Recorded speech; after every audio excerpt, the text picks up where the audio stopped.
কদিন পরে দেখবো ঢাকা শহরে সব সাইকেলে দৌড়তেছে। যিনি প্রধানমন্ত্রী উনিও সাইকেলিং করতেছে, যারা মন্ত্রী ওরাও সাইকেলে যাইতেছে। যদি সাইকেল পাওয়া যায় আর কি, সাইকেলও শেষ পর্যন্ত পাওয়া যাবে কিনা। হ্যালো বন্ধুরা, আসসালামু আলাইকুম। আশা করি আপনারা সবাই ভালো আছেন।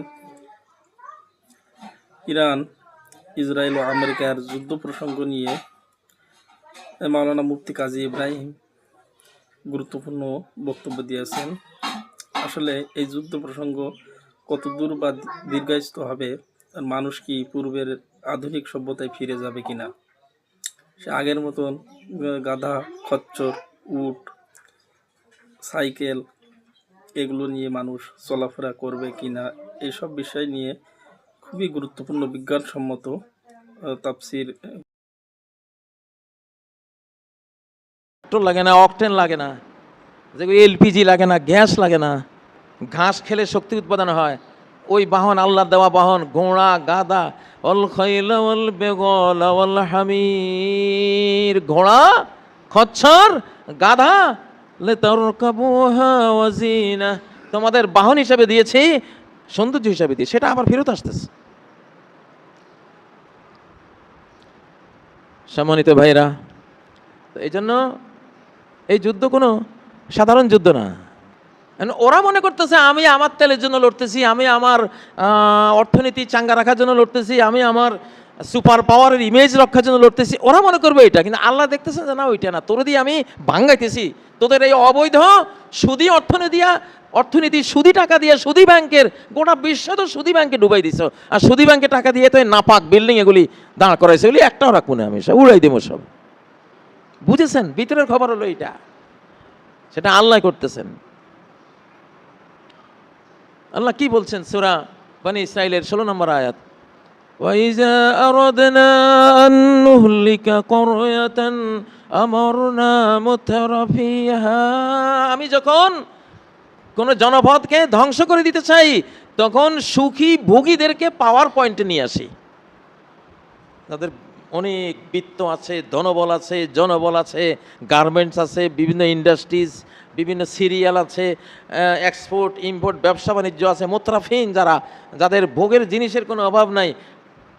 আমি বিশ্বকে যখন ধ্বংস করতে চাই তখন এই শ্রেণী, ব্যবসায়িক শ্রেণীকে আমি ক্ষমতা দিয়ে দেই। কি আশ্চর্য! আপনি বাংলাদেশের ক্ষমতার ডিজাইনটা দেখলে বিগত এক দশক বা এক যুগ থেকে দেখবেন ব্যবসায়ীরাই এমপি হয়, ব্যবসায়ীরাই মন্ত্রী হয়। যার যত টাকা সে তত পাওয়ারফুল, ঠিক না? আল্লাহ বলছেন কি আশ্চর্য, কোরআন যে দেখা যায় যে আমি বিত্তবানদেরকে, ভোগীদেরকে আমি পাওয়ার পয়েন্টে, ক্ষমতার কেন্দ্রে, পার্লামেন্টে নিয়ে আসব।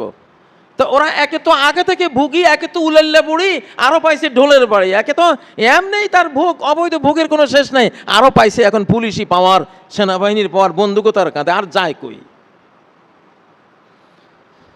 আমারনা মুতরাফিহা ফাফাসাকু ফিহা, তখন ধনবল, আরেকদিকে অস্ত্রবল, রাষ্ট্রবল পেয়ে ফাসিকি করার, পাপাচার করার যত ওয়ে লাইন, সমস্ত লাইনে ওরা চলতে শুরু করে।